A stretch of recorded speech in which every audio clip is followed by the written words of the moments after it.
Assalamualaikum warahmatullahi wabarakatuh. Selamat belajar, berjuang, dan bertakwa. Jangan lupa like, comment, and subscribe channel YouTube Pelajar NU Kali Tengah. DPPU Present. Ngobrol asyik part 3. Selamat menyaksikan.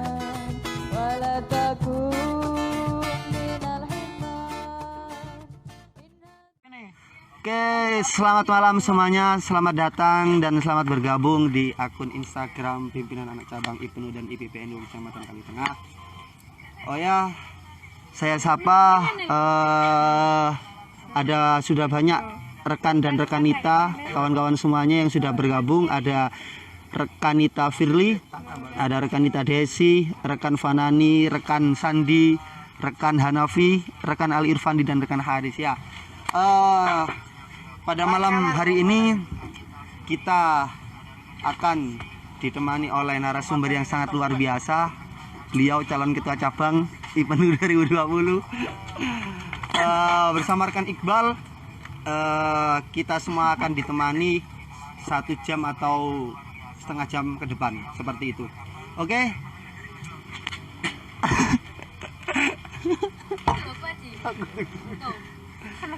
Oke, sebelum nanti narasumber akan menyampaikan, silakan barangkali ada yang mau bertanya ataupun menyampaikan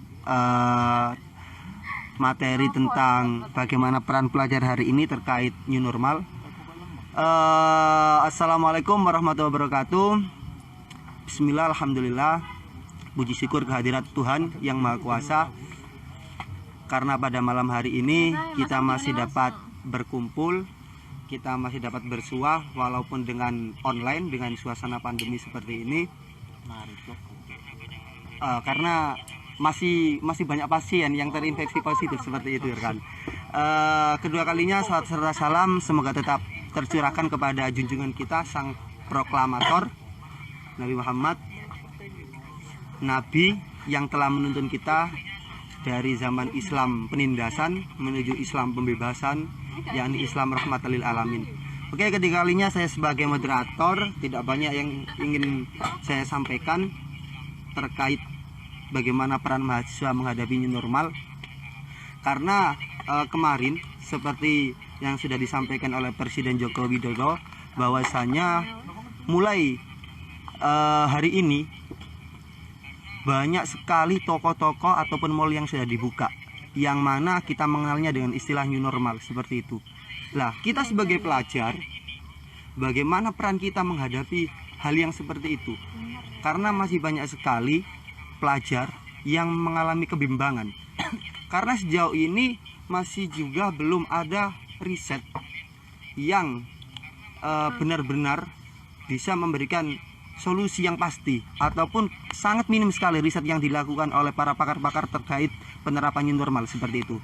Dan juga kurangnya sosialisasi pemerintah terkait bagaimana sebenarnya sistem new normal seperti itu. Lalu yang kedua, bisa juga penerapan new normal itu menjadi angin segar bagi teman-teman pelajar, khususnya di IPNU IPPNU. Karena beberapa bulan kemarin kita sudah dipaksa untuk melakukan aktivitas ataupun kegiatan secara online, dan dengan penerapan new normal ini kita bisa keluar, kita bisa mengadakan kegiatan dengan protokol kesehatan. Yang kedua, bisa juga ini menjadi sebuah kebimbangan yang sangat luar biasa terkait statement kawan-kawan kita yang tidak sepakat adanya new normal. Karena kita lihat bahwa pasien positif di negara kita, khususnya di Lamongan, itu bertambah seperti itu. Itu adalah kebimbangan-kebimbangan yang dihadapi oleh beberapa orang seperti itu. Seperti itu. Cukup itu saja atau bagaimana? Siap untuk menyampaikan bagaimana peran ke depan seperti itu ya rekan ya? Calon ketua cabang. Ya, Oke, itu saja ya. Saya dari moderator membuka ngobrol pintar ngobrol asik part 3 pada malam hari ini. Dan selebihnya nanti akan disampaikan oleh rekan Iqbal, dan silakan barangkali ada yang ingin bertanya nanti bisa langsung komen di live Instagram seperti itu. Waktu dan tempat monggo saya persilakan untuk rekan Iqbal. Terima kasih sebelumnya kepada moderator yang telah mempersilahkan saya. Sebenarnya ada beberapa kata yang harus saya revisi. Artinya di sini saya bukan sebagai narasumber, akan tapi ya sharing biasa lah. Kita sama-sama kader ya, IPNU dan juga IPPNU. Yang pertama mungkin saya sapa dulu dari tadi saya sempat lihat di komen ada pimpinan ranting Cangro juga hadir, pimpinan ranting Blurejo juga hadir. Mungkin yang luput disapa oleh moderator. Oke, mungkin kita awali bahasan ini nanti karena temanya masih seputar tentang pandemi COVID-19 ini, artinya nanti akan saya mengulik sedikit bagaimana dunia menghadapi ini, kemudian nanti kita akan masuk kepada new normal yang telah diterapkan oleh atau diinstruksikan oleh pemerintah pusat. Yang pertama, mungkin dunia ini bukan pertama kalinya menghadapi yang namanya wabah atau penyakit pandemi. Karena jauh sebelum ini, sebelum corona atau COVID-19 ini, dunia sudah pernah menghadapi yang namanya wabah-wabah seperti corona. Contohnya ada waktu itu di Prancis pada tahun 1692, kurun waktu 1692 sampai 1694, itu sekitar 2,8 juta jiwa itu juga meninggal karena adanya wabah. Pada waktu itu wabahnya masih berupa kelaparan dan lain sebagainya. Kemudian hampir 15% populasi itu lenyap atau hilang atau meninggal dunia. Kemudian di kurun waktu 1695 di Estonia juga pernah terjadi wabah juga yang sama, hampir meninggal sekitar 1/5 dari populasi yang ada di Estonia. Lanjut di tahun 1696 di Finlandia juga sekitar 1/4 sampai 1/3 itu juga meninggal dunia akibat wabah. Di Skotlandia pun pernah terjadi seperti itu pada tahun 1695 sampai 1698, sekitar 20% populasinya juga meninggal dunia. Artinya hari ini kita bukan pertama kalinya menghadapi wabah pandemi yang hari ini diistilahkan sebagai COVID-19 atau coronavirus. Nah, data-data yang saya paparkan tadi itu saya ambil kutipannya dari literatur. Bisa dibuka nanti di literatur The Pursuit of Glory yang dicetak di New York pada tahun 2008 di halaman 52 sampai 53. Itu nanti bisa dibuka mengenai wabah apa aja yang pernah terjadi di dunia ini. Itu tadi di abad ke-16. Tapi jauh sebelum itu juga di abad sekitar kurun waktu 13, abad 1330, ada wabah yang sangat mengerikan yang pada waktu itu dikatakan atau disebut dengan wabah maut hitam. Nah, wabah ini juga menularnya melalui kutu. Ini juga menghancurkan sekitar 75 juta sampai 200 juta orang, 1/4 populasi yang ada di Rusia.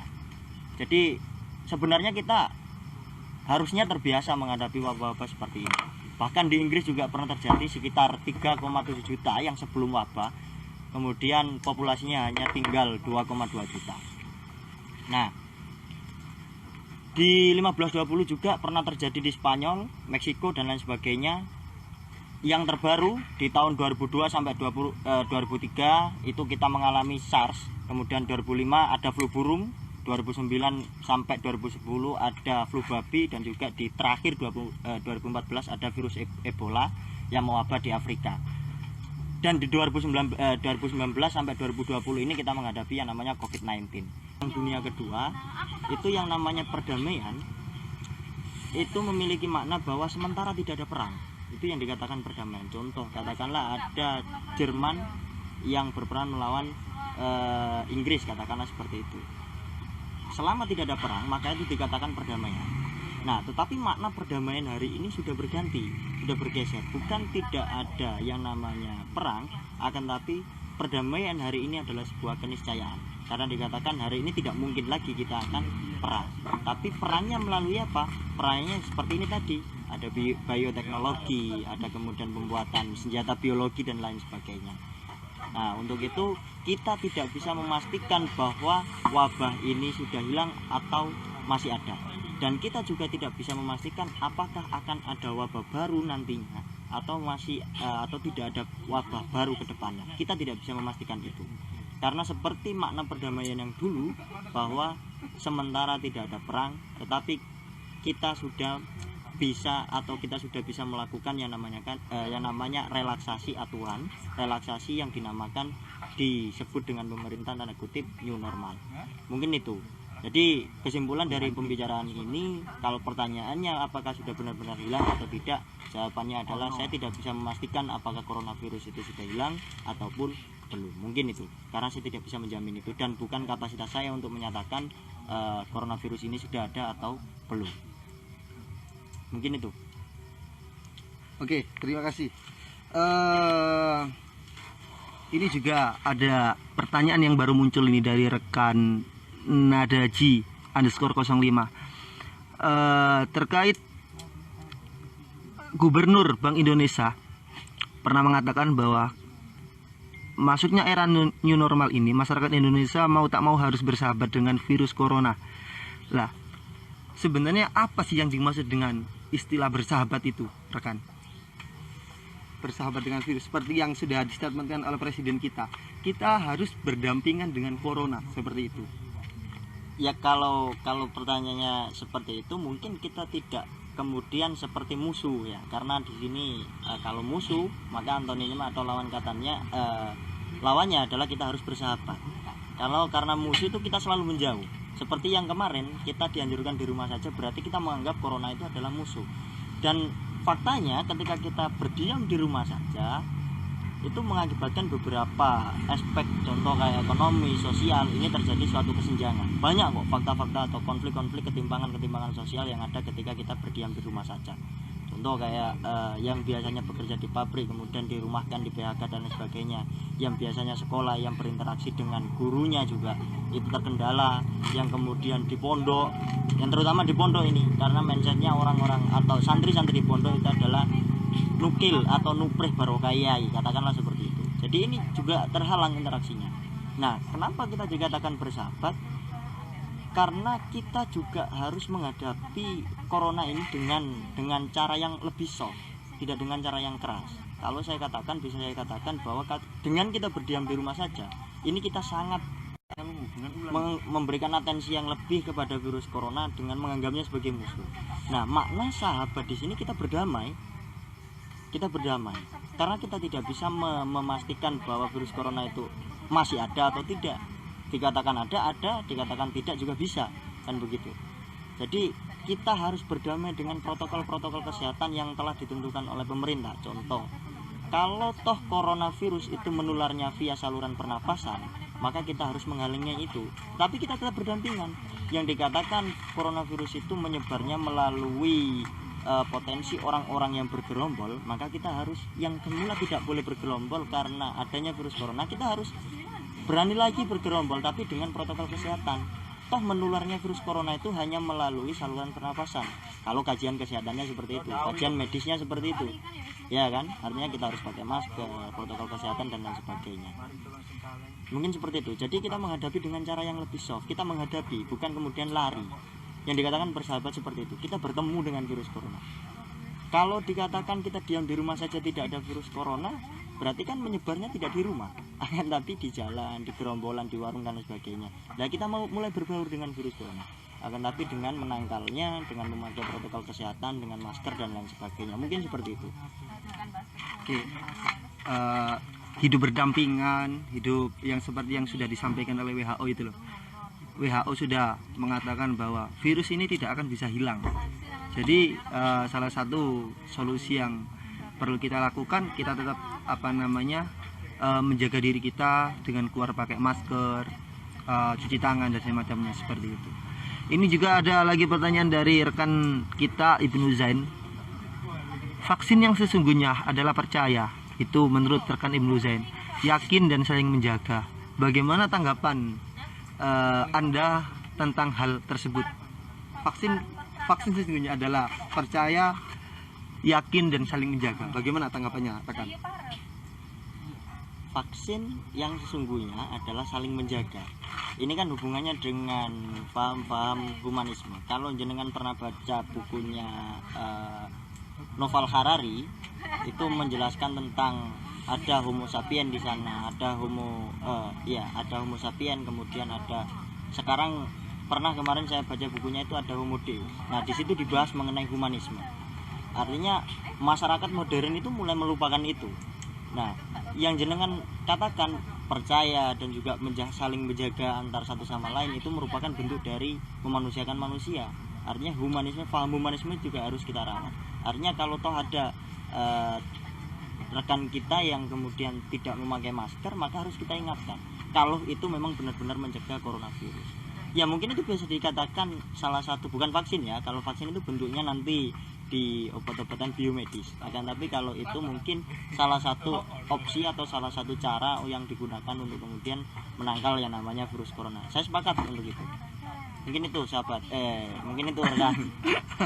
Oke, terima kasih. Sangat luar biasa jawaban-jawaban dari rekan Iqbal ini ya.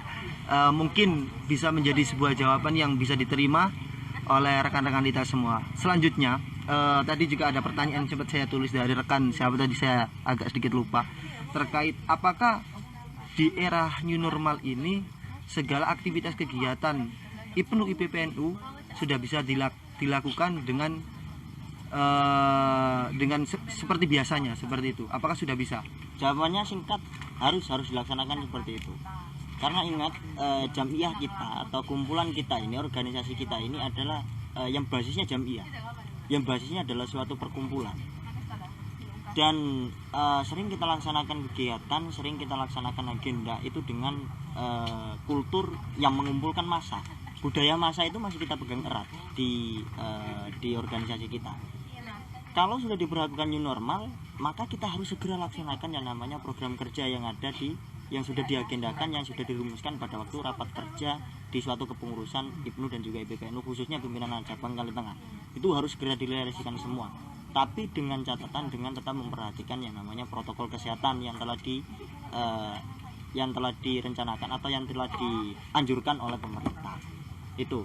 Jadi zaman modern, ingat, zaman modern itu kulturnya sangat keras dan kita butuh tantangan itu. Apalagi masalah yang ada di zaman modern adalah kita selalu dijejali dengan kecemasan masalah eksistensialisme. Artinya kita harus tetap eksis. Kalau toh sampai kita tidak eksis, maka itu menjadi suatu kelemahan kita. Dan ingat, kelemahan bukan satu-satunya hambatan yang kita punya. Karena di sini kelemahan masih bisa dirubah menjadi suatu kelebihan. Lalat yang tidak bisa memindahkan suatu cangkir, maka dia akan mencari banteng, dimasuki telinganya, kemudian akan memindahkan cangkir itu. Sama halnya, contoh ini ada kasus lah, ada kemudian suatu perbuatan, katakanlah ini yang dikatakan yang sering disebut dengan terorisme. Orang-orang yang bergelut yang menjadi teroris itu hanya ruang lingkup kecil. Akan tapi mengapa mereka selalu tampil di headline suatu berita, menjadi pokok perhatian pemerintah? Itu karena mereka mampu merubah kelemahan mereka yang awalnya tidak mampu merobohkan Cina, tidak mampu merobohkan suatu komunitas yang besar, tapi kemudian mencari cara mengubah kelemahannya untuk kemudian merobohkan kekuatan besar itu. Sama kayak lalat tadi yang kemudian tidak bisa merobohkan cangkir, akan tapi kemudian dia mencari banteng untuk dimasuki telinganya, kemudian banteng itulah nantinya akan memindahkan cangkir dengan cara menyeruduknya. Mungkin itu. Jadi proker hari ini yang sudah direncanakan jauh-jauh hari harus segera dilaksanakan, karena memang itu adalah kultur kita dan kita harus segera realisasikan itu. Budaya kita masih budaya massa, tapi dengan catatan, dengan tetap memperhatikan yang namanya protokol kesehatan seperti yang disebutkan oleh siapa penanya tadi, sahabat rekan Ihya ya, Ihya Zen. Nah, seperti yang disampaikan oleh rekan Ihya Zen tadi, saling mengingatkan, kemudian saling memperhatikan, menjaga satu sama lain, itu yang harus kita lakukan. dengan tetap menjalankan hal yang seperti itu dengan pada saat kita menjalankan proker-proker yang ada. Mungkin itu. Oke. Tapi begini kan, yang kita rasakan hari ini karena kenapa ya? Sampai sejauh ini ketika presiden sudah menginstruksikan untuk new normal, belum ada semacam surat edaran bahwa untuk tingkatan ranting, anak cabang dan seterusnya untuk bisa melaksanakan kegiatan seperti biasa, tatap muka seperti itu. Jadi sampai hari ini pun memang belum ada surat edaran. Nah, yang menjadi sebuah kegelisahan di tingkatan anak cabang hari ini itu sebenarnya batasan kegiatan-kegiatan yang diperbolehkan itu sejauh mana gitu loh. Atau memang kegiatan itu masih sifatnya online, atau memang sudah bisa dilakukan tatap muka, tapi surat edaran itu sampai hari ini pun belum keluar seperti itu. Bagaimana? Saya kira mungkin kalau pertanyaan seperti itu mengenai surat edaran dan lain sebagainya, per tanggal 1 Juni kemarin sudah dilaksanakan atau sudah ada yang namanya relaksasi rumah ibadah, itu makanya dari pemerintah.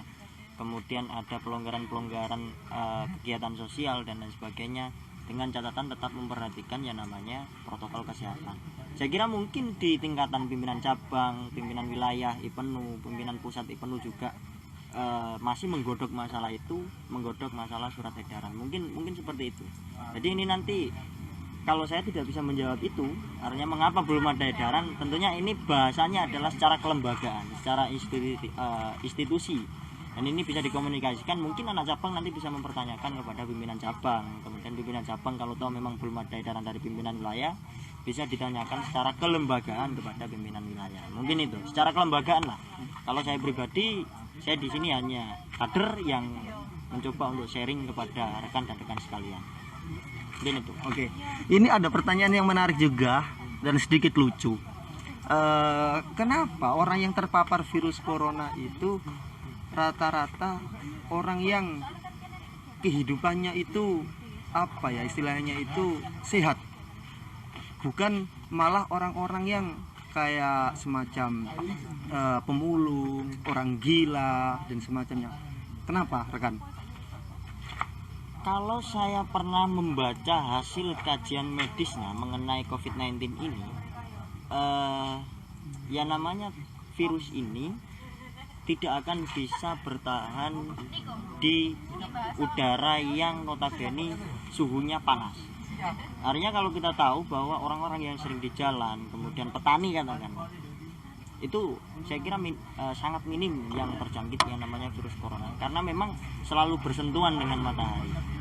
Tapi coba kemarin pada awal meledaknya virus ini di Indonesia, Malang menjadi wilayah yang sangat besar orang yang terinfeksi virus corona. Kenapa? Karena virus corona itu notabene bisa bertahan di tempat-tempat yang lembab. Penularannya saja melalui saluran pernapasan. Nah, jadi mungkin kalau saya membaca di kajian medisnya itu ya karena tidak bisa bertahan di suhu yang relatif panas, mungkin itu. Oke, ini ada sebuah pertanyaan dari rekan Joe. Mana yang lebih diutamakan, Kang, antara hukum atau budaya? Ini saya sebagai menteri juga masih belum paham karena pertanyaan belum spesifik gitu loh. Jadi ini lebih diutamakan mana antara hukum dan budaya, ini terkait perihal apa gitu? Atau mungkin ya, dari rekan juga bisa memahami pertanyaan tersebut. Tetap melihat konteksnya. Karena pada dasarnya kalau kita merujuk pada makosidus syariahnya mengenai hukum atau sumber hukum Islam, di situ ada makosidus syariah yang namanya al-adatul muhakamah. Kadang-kadang budaya juga bisa menjadi suatu hukum. Kita tahu di Indonesia juga ada yang namanya hukum adat. Nah, jadi mana yang harus kita utamakan antara hukum atau budaya? Melihat konteksnya terlebih dahulu. Penegakannya hukum seperti apa? Karena tentunya di dalam hukum itu juga bersumber dari norma-norma yang ada di masyarakat. Dan juga budaya itu juga bisa menjadi sumber hukum. Jelas makosidus syariahnya adalah al-adatul muhakamah. adat itu juga, adat kebiasaan budaya itu juga bisa menjadi yang namanya hukum. Jadi penerapannya mungkin ketika kita disuguhi suatu pertanyaan, mana yang harus kita dulukan, adat atau budaya, kita lihat dulu konteksnya, permasalahan problemnya seperti apa, mungkin seperti itu. Oke. Terkait ya, karena memang apa namanya tema diskusi kita pada malam hari ini terkait peran pelajar seperti itu. Jadi hari ini memang bukan hanya masyarakat tingkat atas ya, akar rumput pun seperti masyarakat yang ada di desa seperti itu, banyak sekali orang-orang itu merasa ketakutan adanya virus ini. Nah, peran pelajar kita sebagai pelajar IPNU IPPNU, bagaimana cara kita untuk meredam opini-opini bahwa sebenarnya jangan takut dengan virus, khawatir boleh tapi jangan takut. Bagaimana peran kita terkait hal tersebut? Kita manfaatkan media sosial, kita manfaatkan internet yang ada, kita manfaatkan fasilitas yang ada. Hari ini menyebarnya suatu pengetahuan bukan hanya melalui suatu tulisan-tulisan yang diabadikan di dalam suatu buku, diabadikan di dalam suatu jurnal, artikel atau apapun itu. Akan tapi malah kalau saya meneliti atau saya mengamati, bukan meneliti ya, sedikit mengamati di masyarakat tingkat desa, katakanlah mereka cenderung suka membaca itu contoh di Facebook, di Twitter dan lain sebagainya. Maka peran pelajar hari ini seharusnya di bidang informasi dan teknologi harus dikuasai. Kita memanfaatkan laman-laman Facebook, laman-laman Instagram, kemudian laman-laman Twitter itu untuk mengedukasi masyarakat tentang sebenarnya mengenai COVID-19 ini. Seperti yang dikatakan oleh rekan moderator tadi, bahwa khawatir boleh, tapi takut jangan berlebihan. Makanya kita harus memberikan peran pelajar di Ikatan Pelajar Nahdlatul Ulama dan juga Ikatan Pelajar Putri Nahdlatul Ulama. Tentunya juga harus memiliki suatu laman Facebook, media sosial yang kemudian di situ kita muat tulisan-tulisan dari kader yang mengetahui atau yang paham mengenai COVID-19 ini, sehingga kita bisa mereduksi yang namanya ketakutan yang sangat parah di tengah masyarakat. Itu peran kita sebagai pelajar. Dan hari ini karena sudah diberlakukan new normal, maka seharusnya pelajar juga bisa terjun langsung. Tentunya pelajar Nahdlatul Ulama, Ikatan Pelajar Putri Nahdlatul Ulama juga bisa terjun langsung bekerja sama dengan gugus tugas yang ada di kabupaten atau di wilayahnya masing-masing untuk kemudian memberi sosialisasi sebab dan juga akibat yang ditimbulkan oleh virus corona dan juga cara pencegahannya dan lain sebagainya. Tentunya kalau kita sebagai pelajar, karena di awal tadi sudah saya sebutkan, kalau jenengan semua menyimak dari awal bahwa kekayaan ekonomi di dunia modern bukan lagi mengenai materi, tapi hari ini adalah pengetahuan apa yang kita ketahui, yang kita miliki, harus kita berikan kepada masyarakat dalam bentuk suatu edukasi. Ini tuh. Oke, mungkin dari rekan-rekan kita yang baru bergabung, silakan barangkali ada yang ditanyakan, ataupun karena forum kita malam hari ini adalah forum sharing bareng, kita belajar bareng terkait peran pelajar menghadapi corona dan semacamnya. Oke rekan, ini sebenarnya kegelisahan saya sendiri ya terkait corona ini. Kita sebagai pelajar IPNU IPPNU, ketika memahami adanya virus ini sangat kesusahan. Artinya begini, banyak sekali sudut pandang yang kita pakai untuk memahami adanya virus tersebut. Karena kenapa? Sejauh ini vaksin masih belum ditemukan dan pasien-pasien itu semakin bertambah. Seperti itu. Dan dampak negatif dari adanya virus ini sangat banyak sekali. Mulai dari hancurnya perekonomian, kemudian terhentinya dunia pendidikan dan semacamnya. Sebenarnya ada apa sih dibalik dari virus ini? Apakah memang ada konspirasi besar yang dilakukan oleh sebuah oknum untuk menabur virus atau semacamnya seperti itu? Jadi sebenarnya ada apa dibalik dari corona ini? Seperti itu. Ini pertanyaan yang agak kontroversial sebenarnya, karena membahasnya masalah konspirasi. di awal bahasan mengenai konspirasi itu sebenarnya sangat-sangat menarik memang, akan tapi memacu perdebatan juga di tengah netizen yang terhormat yang maha benar katanya kan begitu.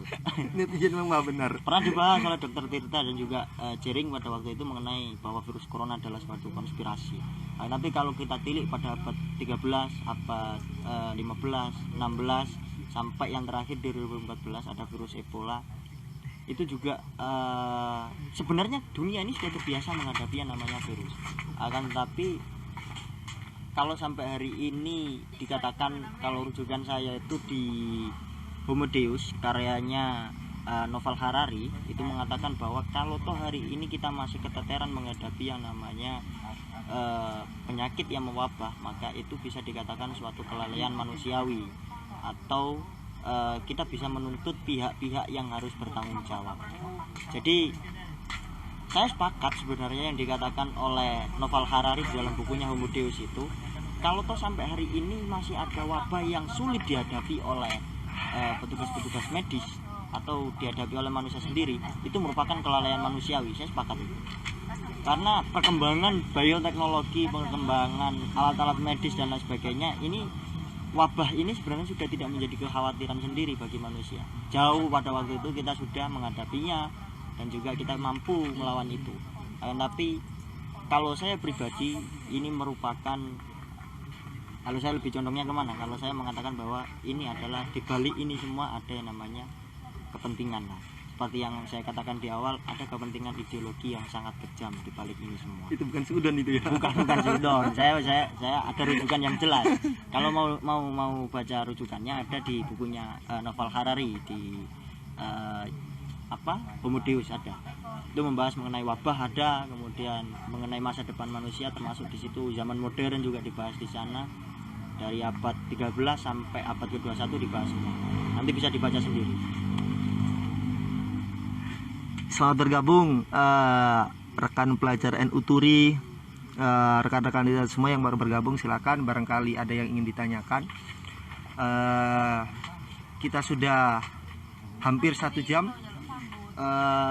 Ada rekan Dwi Laksono 28 juga selamat bergabung. Bagi yang baru bergabung, pada tema kita pada malam hari ini adalah terkait peran pelajar dalam menghadapi new normal. Jangan lupa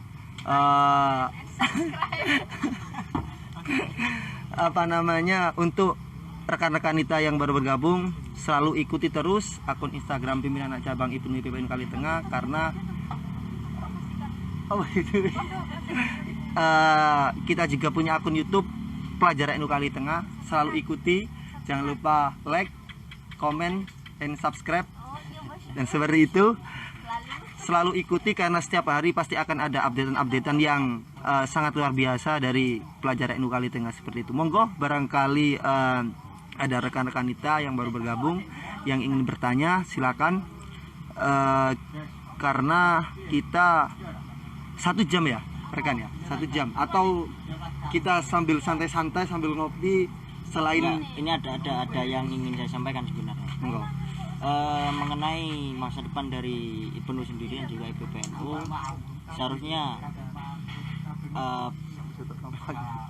seharusnya basis kita sebenarnya adalah ada di pelajar. Basis kita adalah edukasi kepada pelajar maupun masyarakat yang ada. Jadi mungkin program kerjanya nanti khususnya di PAC Kali Tengah ya, khususnya untuk lebih menekankan kepada hal-hal yang berbau keterpelajaran, berbau pendidikan dan lain sebagainya, karena itu adalah sumber dari kekayaan kita. Pengetahuan itu sangat penting. Jadi mungkin nanti bisa dibuat suatu kajian-kajian sehingga kita tidak latah menghadapi hal-hal seperti ini. Tentunya masa depan kita masih jauh. Ada budaya, ada kultur, ada identitas yang harus kita pertahankan, ada identitas yang harus kita pegang teguh di Ikatan Pelajar Nahdlatul Ulama dan juga Ikatan Pelajar Putri Nahdlatul Ulama. Seharusnya kita juga harus lebih menekankan kepada hal-hal yang berbau pendidikan, karena basic kita atau basis kita ada di sana, basis kita keterpelajaran. Jadi di samping kita mempertahankan kultur budaya kita seperti tahlil, istighosa, manaqib dan lain sebagainya, kita juga harus memperhatikan sisi-sisi pendidikan yang merupakan tanggung jawab kita bersama. Karena nomenklatur kita adalah sebagai Ikatan Pelajar Nahdlatul Ulama dan juga Ikatan Pelajar Putri Nahdlatul Ulama. Mungkin itu yang kurang dari khususnya di WAJ Kali Tengah ya, bukan IPENU secara keseluruhan. Saya kira IPENU keseluruhan juga sudah bagus, terutama di pimpinan cabang ya kan, pimpinan cabang. Tapi mungkin di pimpinan anak cabang Kali Tengah nanti bisa lebih diperhatikan masalah itu, membuat suatu kajian. Karena ingat dunia modern sangat menjunjung pertumbuhan, itu yang diagung-agungkan. Nilai yang dijunjung tinggi adalah pertumbuhan. Jadi kalau kita basisnya adalah kolektif, organisasi merupakan kolektif karena kita secara bersama-sama belajar dalam suatu wadah. Nah, ukuran keberhasilan suatu organisasi adalah pertumbuhan. Kalau kita stagnan hanya ada pada tahlil dan lain sebagainya, itu udah suatu kewajiban yang harus kita laksanakan, tapi kita harus langkah lebih maju. Artinya kita harus menekankan kepada perkembangan ilmu pengetahuan. Atau tidak ada salahnya kemudian IPENU itu memiliki lembaga riset sendiri, itu bukan suatu ketidakmungkinan.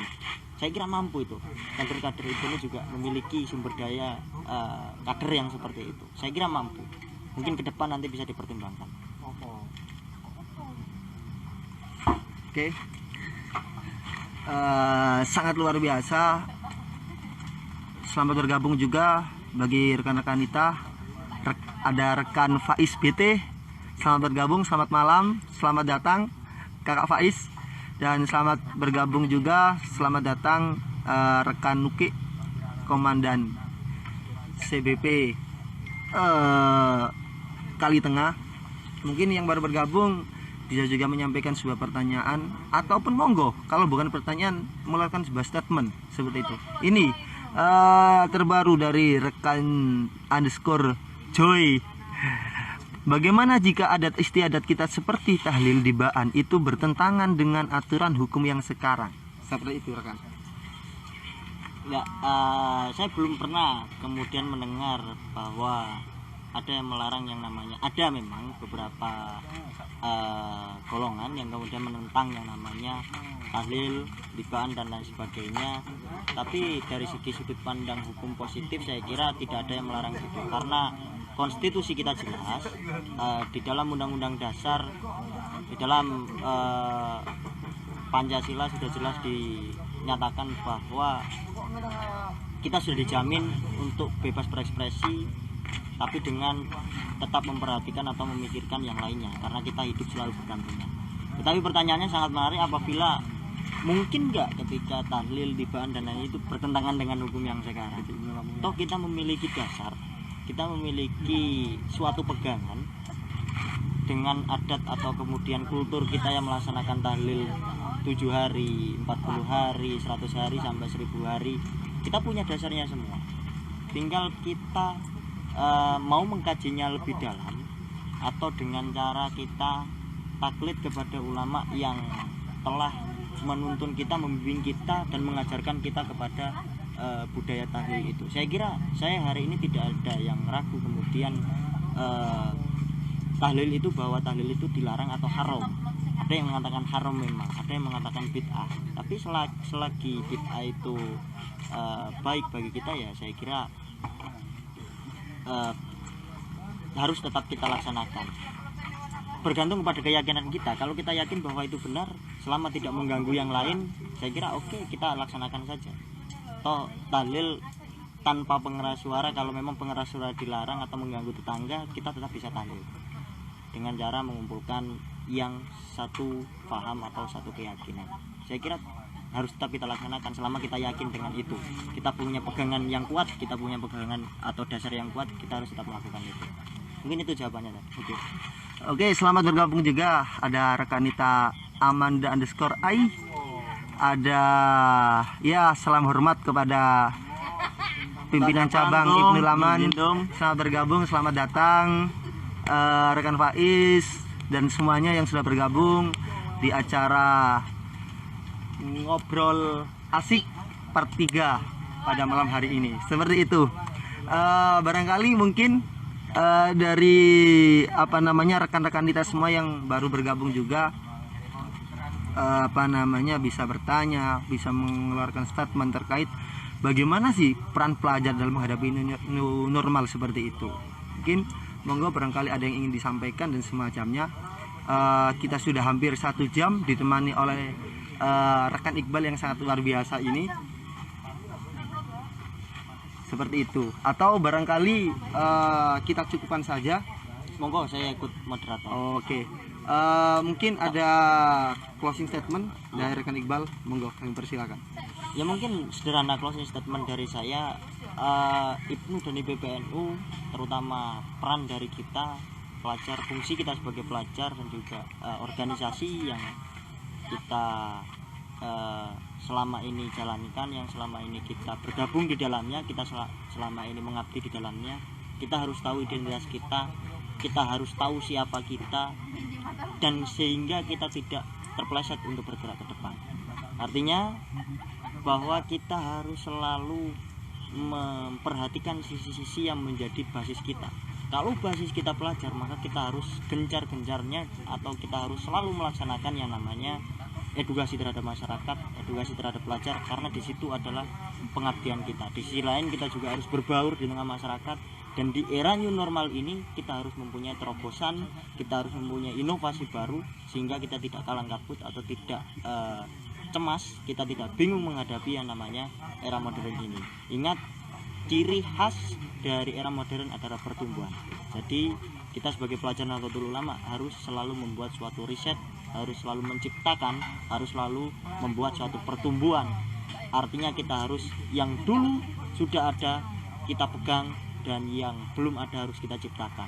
Yang penting al-muhafadzatu ala qadimi sholeh wal akhdhu bil jadidil aslah. Kita harus selalu merawat apa yang baik dan juga menerima yang baru yang baik. Mungkin itu. Oke, terima kasih semuanya. Sangat banyak sekali penyampaian materi-materi yang tadi sudah disampaikan oleh rekan Iqbal. Mungkin gak usah disimpulkan karena sangat luar biasa pokoknya pada malam hari ini, terkait bagaimana peran pelajar, bagaimana sejarah munculnya virus corona ini, dan bagaimana ada apa di balik dari virus tersebut. Sangat luar biasa, sangat gamblang dijelaskan oleh rekan Iqbal pada malam hari ini. Mungkin seperti itu dari saya, moderator. Mungkin itu saja yang dapat saya sampaikan. Kurang lebihnya kami mohon maaf yang sebesar-besarnya. Tetap selalu ikuti akun Instagram pimpinan anak cabang IPNU IPPNU Kecamatan Kalitengah, dan jangan lupa kita juga punya akun YouTube, jangan lupa di subscribe dan seperti itu. Oke, itu saja yang dapat saya sampaikan. Ma asobaka min hasanatin faminallah wa ma asobaka min sayyi'atin famin nafsik, bahwa sesungguhnya segala kebaikan itu datangnya dari Allah dan segala kekurangan itu datangnya dari diri kita manusia. Oke, itu saja. Berjuang dan bertakwa. Itu saja. Assalamualaikum warahmatullahi wabarakatuh. Dadah.